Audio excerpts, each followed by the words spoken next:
Hello and welcome to yet another episode of Tai'Shar Manethrin, a Wheel of Time podcast. I am Will. I'm Sam. And we are continuing in Fires of Heaven. We're wrapping it up today, Sam. It's been... Man, that's crazy. Yeah, I don't even know how many episodes we've done on this. A lot. Yep. Chapter 50, To Teach, To Learn. Nynaeve's perspective as they're sitting with the Aes Sedai and Saladar after telling them everything that's happened to them in recent weeks and how they came to Saladar. Nynaeve's surprised to find that they're being interrogated rather than welcomed. Right, because they're still accepted, for crying out loud. Right, which I'm like, do you know nothing of Aes Sedai? Like, have you not? Right. They've been away for too long. They've forgotten the way things are. Yeah, pretty much. And so they find out about Swan and Lyanna stilling, and Nynaeve wonders if there isn't a way to heal stilling. She actually reaches out to the source for a second. That's when one of the Aes Sedai is, hey, who told you could channel? Right. Reminded, oh, yes, wait. So basically, the Aes Sedai don't really totally believe anything that Nynaeve and Elaine say, though they are fascinated by them rediscovering the world of dreams. They want the Wonder Girls to teach them how to dream walk and whatever. So they are told that they are reassuming their studies. Then they're surprised to find, as they're unpacking everything and showing them all the different stuff that they carry, that the Quaindiar seal on the Dark One's prison that they have been carrying has broken. Ruh-roh. Yeah, Heartstone is supposed to be unbreakable. Yeah, you'd think you could just toss that in the bag and it'd be okay. But as we've seen with the butter knife, with Moraine and the butter knife, that's clearly not the case. They even bothered wrapping it up in Nynaeve's dress that she didn't like at all. So, but despite that, it the was dress broken. keeps coming back. Yep. So only 3 seals remain. Despite the interrogation, they managed to keep Brigida's identity a secret. Which really does strain the bonds of credulity. And also, like, man, those Aes Sedai must have been pretty oblivious because, I mean, come on. Like, it's obvious to everybody, like Tom and Julian, like, come on. And everybody comments when they see her, yeah, you know, you look like Brigida. And you should have your silver bow. Right. And she's like, yeah, my name's Brigida. And they're like, huh, what about that? Interesting. And they just go on. Move on with their lives. Yeah, I get that a lot. So after the meeting with the Aes Sedai, they meet with Tom and Julian and Uno, who refuse their request to leave. They're like, you can leave now. And they're all kind of like, no. So Gareth Bryn appears and recruits Uno and his Shannara friends to join up with them. And he and Tom have a Desdemar exchange that Nynaeve doesn't totally understand. At first, Tom tries to kind of hide his face and walk away when Bryn comes out, and then he's like, I know who you are. Yeah, he's like, oh, I knew a man a lot like you. He used to be good at a particular game. And Tom is like, I knew a man a lot like you. He tried to throw me into chains. Right. They're like, maybe we should play a game of stones someday. Right. And they're like having this little back and forth that is clearly kind of a veiled repartee. Yeah, we both had a thing with the same queen. Yeah. Right, exactly. Yeah. Also, Bryn practically ignores Elaine, which really pisses Elaine off. She's I can't believe he just... And Swan approaches and wants Nynaeve and Elaine to show her how to use the Twisted Ring to access Teleon-Riad because it doesn't require channeling. Fair. So Nynaeve agrees in exchange for being allowed to study Swan, Lyanna, and Logain to try to find a way to heal Stilling. So we swap to Elaine. There's a lot of different perspectives in this chapter. Yeah, really. In a short period of time. We swap to Elaine, who follows Min, who is doing Bryn's laundry, because, of course, she's the one who ends up doing it, not Swan. Right. And Min warns of trouble from Maragon, Nicola, and Irena, who are some other accepteds that are wandering around doing all this. Names. Yep. Elaine asks again about Min's viewing regarding her and Rand, and Min finally admits that one of the 2 women Elaine has to share Rand with is herself. You know, everybody's in love with Rand. Sort of a weird moment. Yeah. It should be more of a weird moment, maybe. Yeah, probably should be. I mean, I've said it before. This doesn't totally make sense to me. It's some of the weakest writing in the series. Yeah, they're just too cool with it. Yeah. Yeah, and the fact that Min met Rand once and instantly fell in love with him and was like, well, I'm going to fall in love with him and have to share him with two other women. And then Elaine meets him and instantly falls in love with him. Right, and it's like he was just this random dude who walked into the palace and or climbed over the wall or whatever. But it wasn't even that like smooth or anything. I mean, he just must. I guess he was just a really good looking dude. I don't know. Yeah. I guess that's it, or just Taviran, I guess you could say. Yeah. And they do actually sometimes bring that up, being caught in a Taviran's web and all that. Right. But, Min talks about like kind of grouses about that and like. Yeah. Elaine's last thought of this chapter is, who was this third woman? Avienda had better be keeping a close eye on him. Oh dear. A close eye indeed. Child. Yes. So chapter 51, news comes to Kyrian. The beginning of this chapter is a funny juxtaposition next to the ending of that thought of her, because she's like thinking, oh, there's some hussy that he's probably spending time with. So at this point, he's got a woman who is actively trying to seduce him. And this isn't the first one. Apparently there's been several that have like keep showing up and being like, would you like to come to my quarters this evening? And then he just starts talking crazy, and they're like, "Okay, I gotta go." Yeah, talking about the taint and the power. Oh, the taint. Yeah, going mad. Good old taint. As an expert in the matter, I have to say this guy really gets how to scare away women. I hear that. It's just funny. I mean, here's Elaine worried about Rand ending up with some random girl, and he's scaring off every woman. The Kyrian and nobles. Are desperately trying to bed him. And later, Rand actually invites Colliver to dinner. She's a good bit older. Yeah. But she's like, because she's like been trying to, she's the one that was sending all of the chicks to him, I guess. And so she's like, well, I guess but I guess you like older ladies? Yeah. But she doesn't realize he's actually going to get her there to say, quit doing this. Right, yeah. Colliver is the ranking Kyrianan noble, kind of the next in line for the throne after the numerous people that have died recently. She is very adept at the game of houses. Moraine, Egwene, and Avienda show up, and Moraine has 2 letters for Rand, one from Elida, and oddly, one from Alviarin. Elida's letter says she's sending some women to escort him to the tower to make sure he survives until, he dies. Oh my gosh. Elida. And, wow.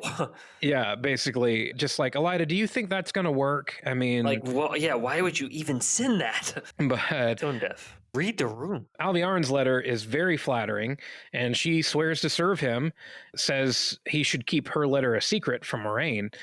We find this out as he reads it aloud to Moraine. Right. He says something about the oaths and whether or not they would affect somebody's writing, and Moraine confirms that, yes, the oaths apply to writing as well. Sure, of course. Otherwise, it'd be a heck of a loophole. Right. But at this point, they do not know what we as the audience now know, that Alviarin is, in fact, Black Aja, as we found out earlier this book. It's entirely possible that she's found some way to circumvent the oaths. So Matt shows up, and we learn that the group following him are calling themselves the Band of the Red Hand. In addition to his victories against the Shido, he's been leading battles against the Andoran army, which has been invading Kyrian on behalf of Gabriel/Ravin. Right.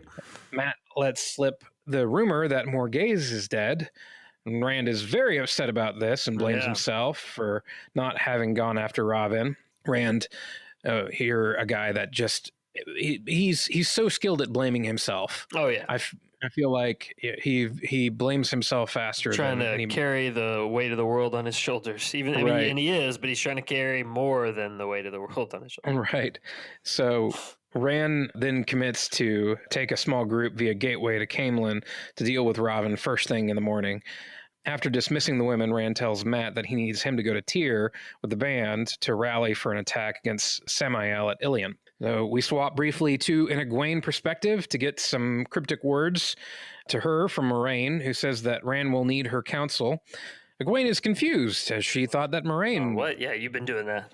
Yeah, she's like, yeah, isn't that your job? And she's like, oh, yeah, it is, but, just keep that in mind. Yeah, he's going to need you soon. And then Moraine just says, tomorrow will be difficult. And you're like, okay. That sounds sucks. So to close out the chapter, we get a Matt perspective as he thinks how frustrated he is that he can't seem to escape his place in the pattern, that he was trying to avoid battles when he'd fought the Shido. Right. And again, they found the Andorans. Can't get away from it. Matt accepts to some degree that he seems to be drawn to battles, or they are drawn to him. So he heads back to his room, where Melindra seems to be upset that he is once again following orders from Rand and seems to be pressing him to go his own way now that he's a general. Once Matt casually mentions that he's headed to Tyr, in a shocking turn of events, Melindra tries to murder him by stabbing him. Right, yes, shocking indeed. But Matt reacts reflexively and lands a knife in her chest before she can do the deed. Right. And she says something about you having the great lord's luck, revealing that indeed she was a dark friend. Mm-hmm. Dark friends everywhere. Yes. And that she was likely working on behalf of Samael. At some point, it's like anyone who's not a perspective character, it's like, could they be a dark friend? Like, especially after moments like this, like, dang, Melindra. Yeah. Jeez. She seemed like such an innocuous character for most of this. Other than her comedic relief, Right, yeah. I mean, I guess she was kind of trying to push Matt to go after some glory, but... Yeah, but you just figured that was Aiel, like... Right. Being Aiel. Yeah. To some degree. So, Matt is very upset that he killed her. Mm-hmm. Starts to feel the dice spinning in his head once again. So, chapter 52, Choices. Rand prepares for the fight against Ravin. Apparently, he forgot about Colaver, and Avienda had just stood her up. happened to run into her and gave her a stern talking to. Avienda says there will be no more tree killer slip skirts. Right. The clan chiefs don't like him going to face Ravin, but they understand that it's a matter of Jaito. They get it. I guess because of more gays. Yep.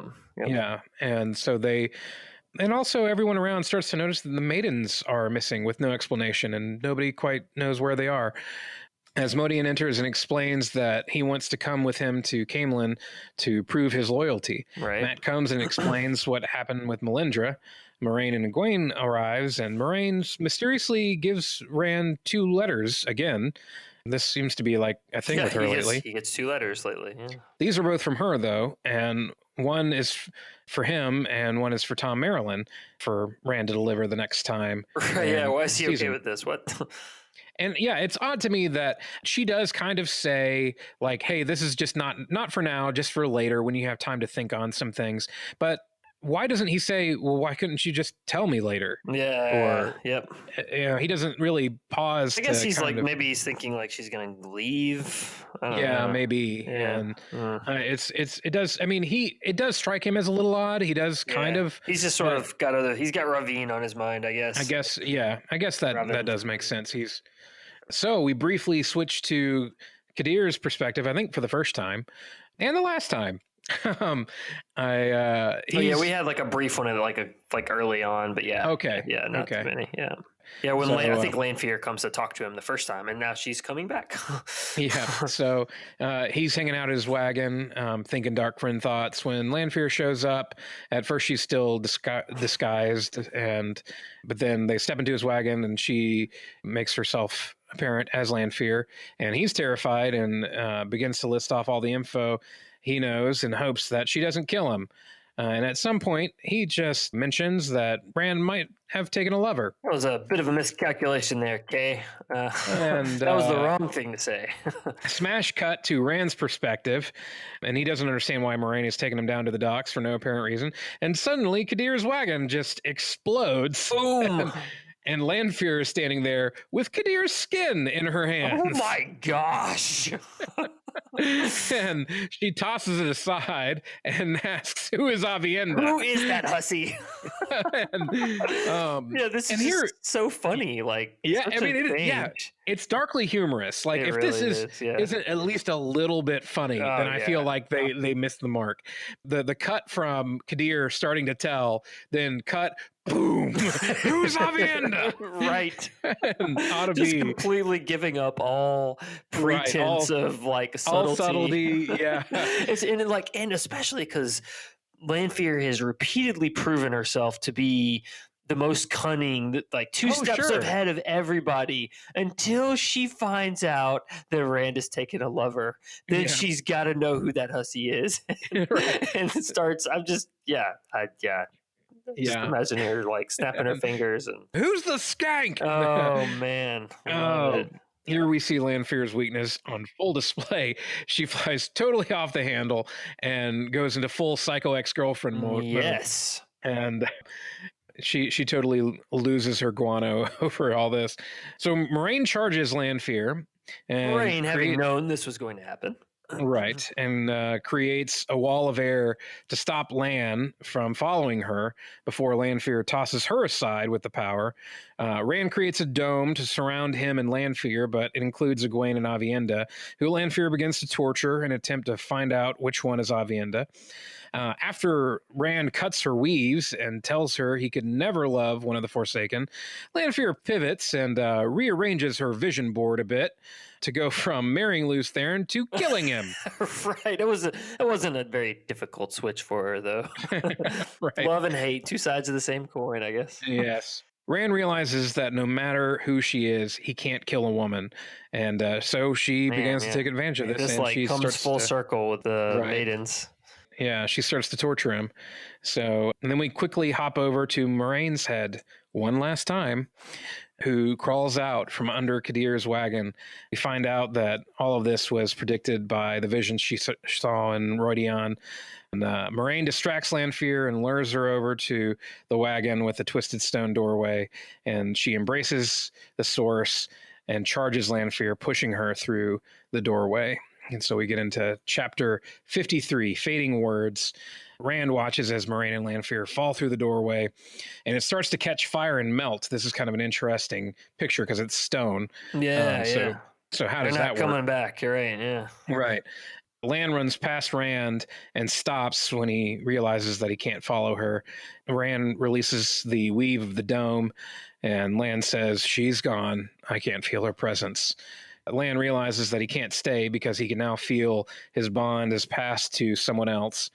So he rides to find her after telling Rand to lie to Nynaeve and say he found a new lover. Oh, dang. And Rand's like, That's yeah, a she's not waste going to of buy it. time, man. Yeah. Man, that's crazy just to think that, all right, if when we get to the end of Fires of Heaven, Rosamund Pike is no longer has a job. Right. Like here's hoping. Yeah. It's fair enough. And I'm sure that she like understood that, knows that, and that's like part of the deal. So yeah. Avienda is not as badly hurt as Egwene, who the wise ones say needs to rest and recover. Rand stops to mourn and remembers the letter. He takes it out and reads to find out that Moraine knew that this would all end this way. She explains that there were 3 possible outcomes, but if he's reading it, it meant that it was neither the one where he died or the one where he was captured by Lanfear. She ends by saying not to trust any women from the White Tower and to especially be wary of Varen and Alviarin. It's kind of interesting that she picks out those 2. Yeah. Like, how did she? Maybe was that a Rodion thing too? I don't know. She also reveals that she knew Natael was Asmodean, but seems to agree that his companionship was a necessary evil. Right. So, but my question is, why wouldn't Moraine have revealed that bit that she knew? Yeah, because reasons. Like, Jordan loves to do that. Like, just people not sharing information. Like, she could have easily just sidled up to him at any point and said, like, hey, I know. I know. And it would have been a way they could have like all talked and maybe shared some information, and it would be good. She might have thought of questions to ask him that Rand hadn't thought of. Like, Sulin shows up and starts breaking her spears in front of him. She's angry. This is a symbol of a maiden giving up the spear. If she breaks all of them, then she's done. And he stops her before she snaps the last one. And she explains that he is disgracing the Farder Ice Mai by trying to keep them from battles. And she says that she'll die in battle or she'll die because he won't let her go to battle, basically insinuating that she'll kill herself. And so it's like, you can have it your way, just I'm going to die either way. Yeah. And saying, I know you're taking a group to face Ravin and you have not taken any of the maidens, and that's a disgrace to us. So he says, fine. Y'all can come. Yeah, I'll bring some. And she stops snapping her spears. So on to chapter 54, to Camelin. So the group that Rand is taken to Camelin gathers, and he makes a skimming gateway and brings Asmodean, Mat, Avienda, and a coterie of Aiel. They come out just outside of the palace, and suddenly there's a not so sudden Trolloc attack. Right. Kind of expected. You're going after a Forsaken. Right. Lightning falls from the sky. Rand weaves a shield and looks around, and he's shocked to see Mat, Asmodean, and Avienda were all killed in this sudden barrage. Mm-hmm. And it just happened in like a blink. It's not even described as being that long. And it's almost as if Ravin was specifically targeting everyone aside from Rand. Yeah. And, kill all his people. Kill all his friends. Upon first reading this feels pretty Red Wedding. Oh, yeah. Like, oh my gosh, everybody just died. They, like, especially the way they describe, like Matt's boots are like fried and his body is like way away from them. Yeah. And Asmodean is completely charred. Like there's no way they're coming back from this kind of thing. Right. Yeah. And he feels Avienda's face and it feels cold. And then Rand shouts, Ravin! Yes! Well said. You did Michael Kramer justice. Yes. It is one of the more melodramatic. A seminal moment in the reading of this novel. Rand managed to open the proper gateway, I think for the first time, like that he manages to do it, and straight into the throne room where Ravin himself is sitting with a bunch of his buddies, like, oh, and then we have another one of those frustrating cuts. It's not as frustrating, right? But like, hey, come on! We were in the middle of this big boss fight, and you're gonna take us off to somewhere totally different that's not even remotely like. And it's not even to like another boss fight moment. It's like Nynaeve and Swan are hanging out in Talion Riyadh. Nynaeve is teaching Swan how to dream. It's totally a comic relief moment right at the start of it anyway. Yeah. We're briefly reminded of how bad things suck right now for Nynaeve. She's being taught by Theoldrin, who was a Wilder also, who had a block herself, and she's trying to teach Nynaeve how to overcome her block. But Nynaeve is failing, and that's pissing her off. Right. In the midst of it, Nynaeve and Swan get into like a slap fight. That sounds hilarious. Yep. I hope this ends up in the show somewhere. Oh, yeah. Power Ranger at it again. Yep. Then Nynaeve suddenly thinks she sees Moghedien and pushes Swan out of Talion Riyadh. She didn't even know she could do that, but manages to do it. And Nynaeve tries to run, but Moghedien finds her.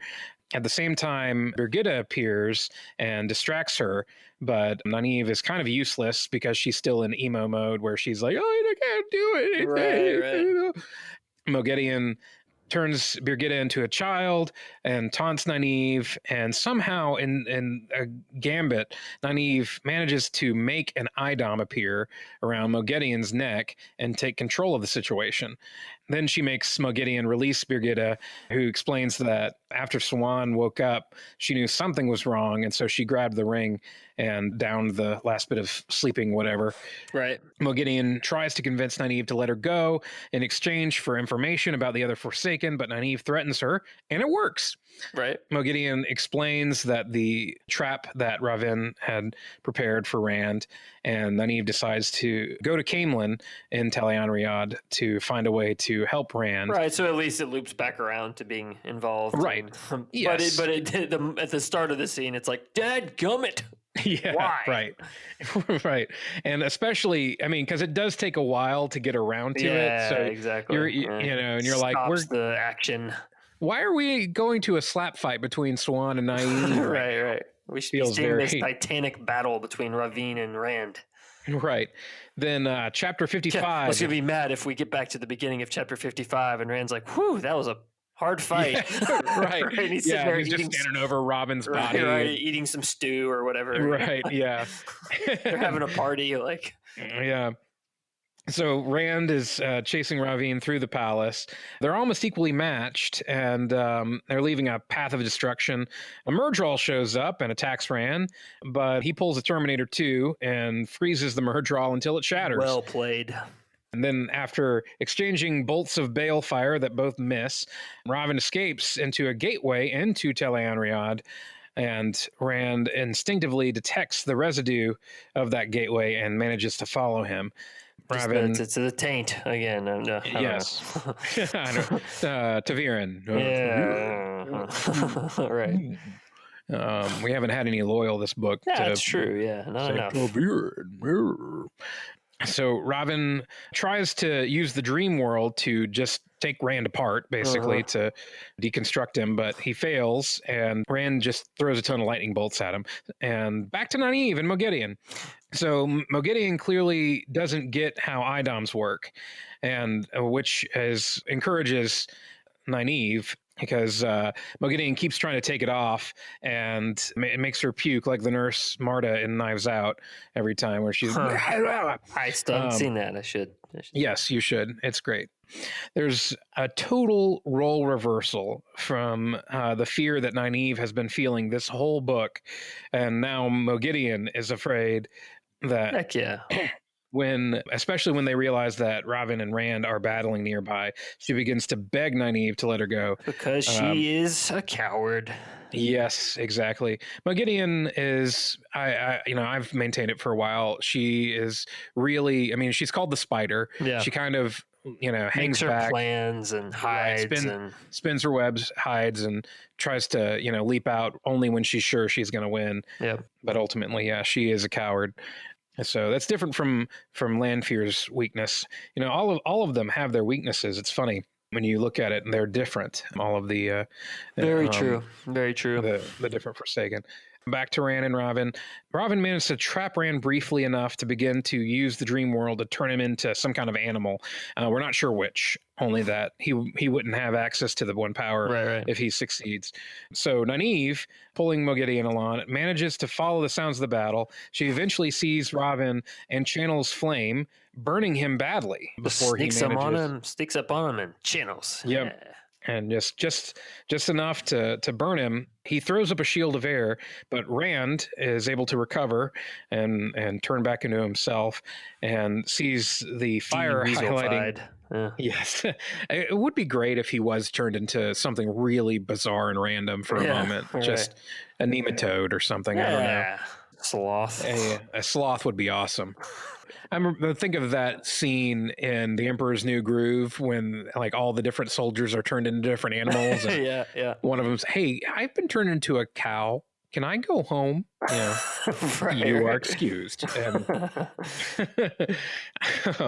Anyway, Rand recovers, sees the fire, which highlights Ravin's position, and channels just all the Sidene at him, just all of it, throwing a crazy amount of balefire at him. Like, hide your kids, hide your wives, because they're balefiring everyone out here. right. Yeah. It's the spirit bomb of balefire. Yeah. Sure. And he knows he's not supposed to, but dang it, Mom, Ravin was doing it too. And so Ravin just ceases to exist, just out of existence. From Nynaeve's perspective, she hadn't even seen Rand yet, so she's hit Ravin, and then he just disappears. Yeah. And then Rand approaches, and then they're like, "Hey, what's up? How's it going?" They just have a nice little fancy meeting you here. Yeah, and Rand tells her that Lan says he can't love her because all that stuff, and she's like, "Yeah, sure, whatever." And no, you can't sell it. So he says, "Tell Elaine that Rand can't love her for her own safety," and blah blah blah. And Nynaeve's like, "Okay, she's like, just shut up about all that." Yes, and look, it's bad to be in Teleann hemorrhoid in the flesh. And so he steps back out, and Nynaeve makes Moghedien drink some fork root, and because what happens here happens in the dream. Right. And as she's fallen asleep, Nynaeve reveals that she has figured out that Moghedien must be somewhere in Saladar. and For sure. so she will see her soon. And then, as Rand steps out back into the courtyard where they first appeared, he sees a bunch of Trollocs and Murdral that he just balefires right out of existence. And he sees that all his balefiring has burned Robin's effect on the pattern back to before Mat, Asmodean, and Aviendha were killed. So hooray! Yay! They're alive again! Not the Red Wedding after all. Yes. Not everyone survived, though. Just the characters we care about. Right, yeah, there's a bunch of people who died. It just that's it. They try to emphasize, I feel like Robert Jordan's trying to say, look, I mean, some people died, though. Yeah. I kill people off. I don't just let everybody live, but, right. It's just, it's not their day. Right. So, chapter 56, Glowing Embers, the last chapter. The Aiel are chasing off the remaining Shadow Spawn. The soldiers loyal to Gabriel are going to have to be sorted out later. That's kind of a complex issue because you've got people that were fighting them because they were loyal guys working in Camelin, and then they're like, well, no, we're not with him. But then there's also some that clearly were evil, dark friendy type dudes, and they're like, we're just gonna have to figure that all out later. Some were like, I just wanted a job, man. I didn't know he was crazy. Yeah, that moment in Iron Man 3. Honestly, these guys are so weird. Right. Bashir enters, and he just walks in, and Rand's just kind of sitting there in the throne room. Bashir is a Saldaean general, one of the great captains, and he asks Rand if he's the king now, and Rand's like, no.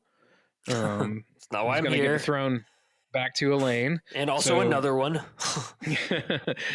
Bashir explains that he's come to Andor to chase Mazrim Taim, and Rand explains, he's like, well, I wasn't wanting to have to reveal this to everybody, but since you ask, I am going to offer amnesty to all men who can channel, so they can have a chance to build up a force of people to fight the Dreadlords in the last battle.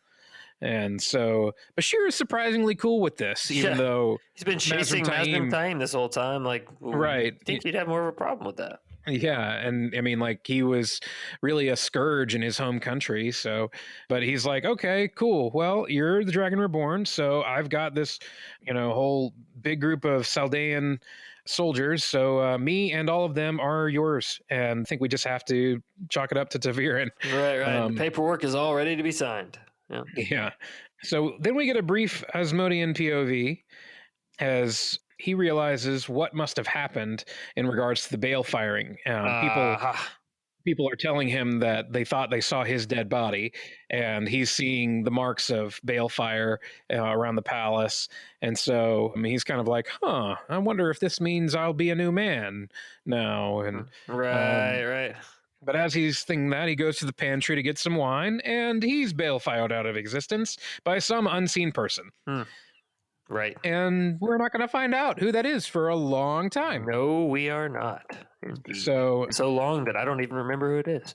Yep. So finally we end with a Morghese perspective, where basically we just find out that she's gotten out of Andor with Talonvor. Talonvor is kind of getting familiar with her, and Leni is encouraging that. Of course. And they're heading towards Amadicia. Indeed. And that is the end of Fires of Heaven. Good stuff. Yeah, we come down now to Forsaken down. Right, to the end here. So I got some spoilers, so if you don't want to be spoiled, spoil away. Here's some spoilers, so stop this recording and join us next time. I'll hang up and listen. Oh, go ahead. Okay, so first of all, Moraine's fate. The first time I read this, I really did think she was gone. Yeah, me too. I was like, okay, oh my gosh, like this is the first major character death. I know, yeah. It's certainly sold that way. Right. And also, I mean, it's the Obi-Wan Kenobi. For sure. Kind of passed on her knowledge. Right. And she gets to go away. Well, turns out it's a little more like Gandalf in that. Oh, yeah. She goes away, but then she does eventually come back. Although it's not for a Lanfear.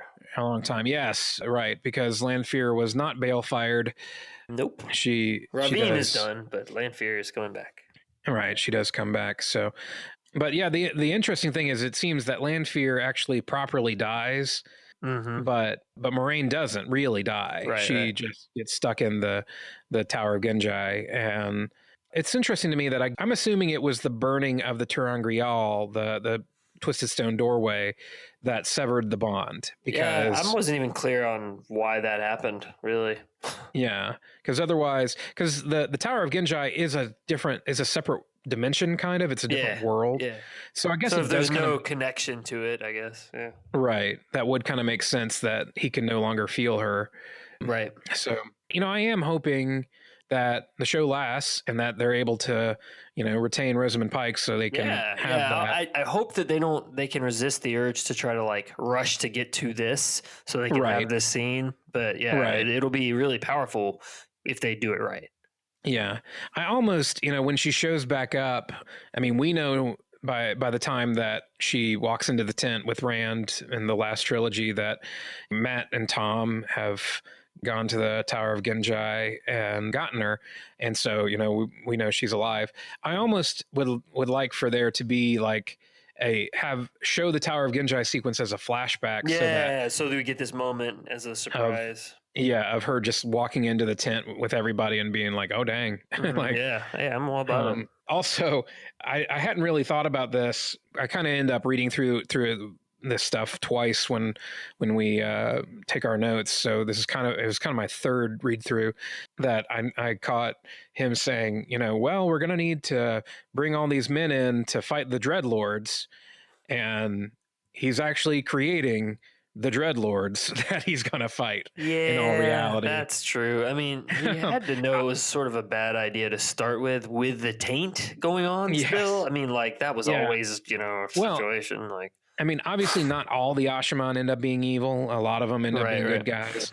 But Mazrim Taim, I mean, he's in charge of the dadgum of the whole thing. Yeah, and he's like, Snidely he has Whiplash. an agenda. Yeah, I mean, he needs to be like curling his mustache from the moment he walks on screen. Yeah, and it's almost like I didn't suspect him because it's like it was played up so much as this bad guy.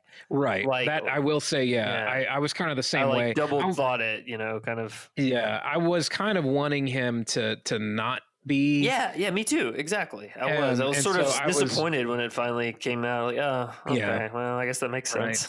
Obviously, the signs were there. Your sudden but inevitable betrayal. Right. Yes.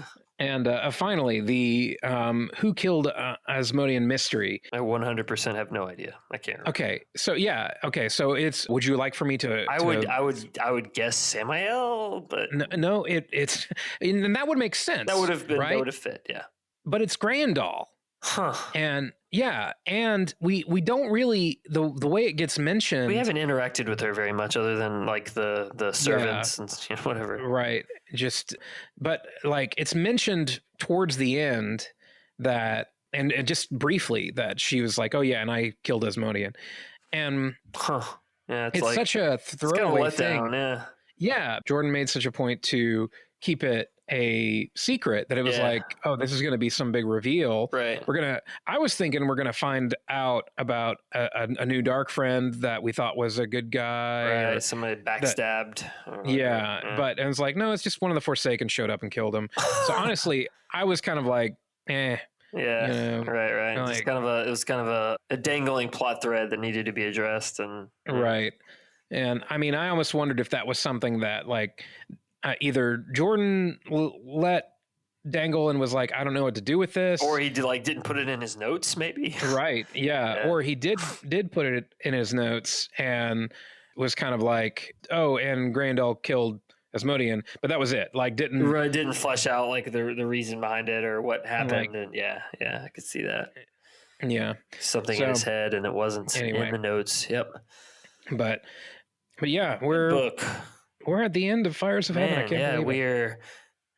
I guess Lord of Chaos is still not the slog, but it's probably teetering on the brink for sure. Like Lord of Chaos, you get one of the best scenes. One of my favorite scenes.